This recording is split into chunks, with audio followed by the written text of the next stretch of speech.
beginning, detailing all the proceedings of the rectilineator experiment. The location of the Crescent Geodetic Survey was over a straight patch of sand on Naples Beach, Florida, minutes from the Crescent commune. The rectilineator experiment, invented by Morrow, was a geniusly simple apparatus consisting of giant 12-foot sectioned T-squares lining up together in a leapfrog procession over a long distance to form a perfectly straight air line. If done accurately, it would determine the direction of the curvature of the Earth, if any. In other words, if the initially leveled airline would continually rise the further down it went, the Earth would prove to be convex, just like the Copernican system proclaims. If the line continued at the same height, the Earth would be proven to be flat. And if the airline would show a continual descent from the initial station, the Earth would be proven to be concave. This test of the curvature of the Earth subverts any attempts by long-distance lasers or telescopic surveys. Although these other tests are good methods to determine Earth is not convex, the rectilineator has the advantage of forcing the line, by a mechanical process, to stay rigid throughout the survey. It doesn't allow the varying bending of light, which has been proven to fluctuate throughout the day. Because of Florida's ever-rising water levels over the past 118 years since the survey, and because Naples Beach is a luxurious haven for the wealthy, the manicured beaches today look slightly different than from the line illustrations that the Crescents provided. The survey started at the still-standing Naples Pier and extended southward for 4 1/8 of a mile. 2 3/8 of those miles were measured with the rectilineator apparatus, and the remaining 1 3/4 of a mile were surveyed by line-of-sight telescope. There's a break in the beach called Gordon Pass, and directly behind the pass is a sandbar that needed to be excavated, or scooped out in order for the descending airline to pass through the sandbar and shoot the water at 4 1/8 of a mile, where a sailboat was cast off to be used as a reference point of the termination of the projected airline into the water. The preparations before the survey could actually begin were tedious and time-consuming. The full 2 months of the complete 5-month-long project involved 1. Conducting an initial coast survey with surveyor's instruments, which involved erecting a series of stakes on the beach along the water, equally spaced at 1/8 of a mile apart, creating a 4 1/2 mile long meridian line extending north to south. These stakes were to be used as reference points for the rectilineator, but also set the locations for the caissons, which I'll get into soon. 2. Mild land excavation was necessary. The shoreline's elevation varies from about 5 feet at the pier to around 3 feet near the pass. But this proved to be a blessing for Morrow and the Crescents. Let me explain. Since the vertical standards of the apparatus were only 8 feet tall, and the calculated amount of deviation after 2 3/8 of a mile was over 48 inches, the apparatus would have had to start a good 2 feet higher than it actually did if the beach was level in elevation. But since the beach made a nice gradual 2-foot decline toward the south, Morrow could keep his beams at a comfortable height throughout the entire survey. Hence, the excavation could be simplified by simply smoothing out any small mounds of sand in the line and removing any debris. 3. 4 weeks were devoted to testing and adjusting right angles. According to Morrow, 6 series of tests were applied, and each section was reversed, end for end, and turned over 50 times on the special platform with the mechanical devices for measurement and reference. Points and the finest possible lines engraved on steel and brass plates, to which adjustments were referred, were read by means of the microscope. In this way, the very slightest variation of angles could be detected. And 4. A series of tide registers would have to be erected in the water to find a consistent datum line. Now, to compensate for the varying tidal waters, Morrow used perforated caissons, which allowed water in through small holes at the bottom. Attached to the caissons were tide staffs. The caissons stabilized the wavy water, which allowed accurate and consistent readings. Morrow states, the average of the tide levels on the Florida coast is about 3.5 feet. The mean tide level is a point midway between high and low tide levels. It was necessary to ascertain this point with all possible precision, which we did by means of a tide register, consisting of a caisson with perforations and a tide staff measure set in the Gulf, so that its bottom was below the level of low tide and its top above the level of high tide. The perforations emitted the water from beneath at normal pressure, and prevented wave fluctuations. Thus, the water in the caisson was perfectly still and only rose and fell with the Gulf tide level. When the mean tide level was obtained, it was marked upon the stationary tide register and became the fixed point to which all other measurements of water level were referred. The vertical tide staff connected to the tide register on the caisson was used to project a datum line exactly 128 inches above mean tide level. Then the geodetic level was used to transfer an exact perpendicular line over to the corresponding stake on the beach. Since the mean tide level in the first stationary tide register became a known and fixed quantity, it was taken as the basis of reference for the measure of the airline at all station points along the line. To illustrate this process, we have the stats on both the initial station register and any given portable register along the line. Line XY is the mean tide level, which is marked as a fixed point on staff A, the top of which is the altitude of 128 inches above mean tide level, which also is transferred to the beach. They were then used to report the same vertical altitude regardless of tides. Here's how. For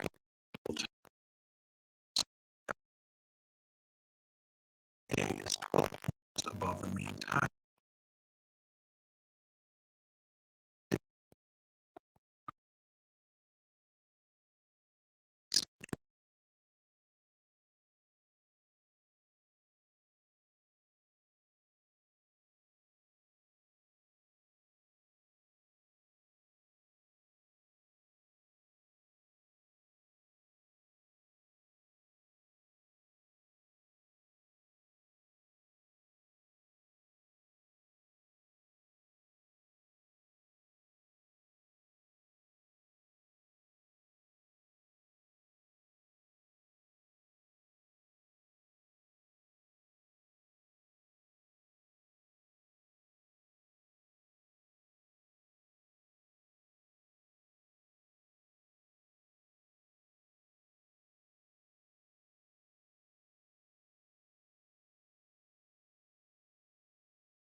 bring in live now Dr. Malcolm Davis from the Australian Strategic Policy Institute.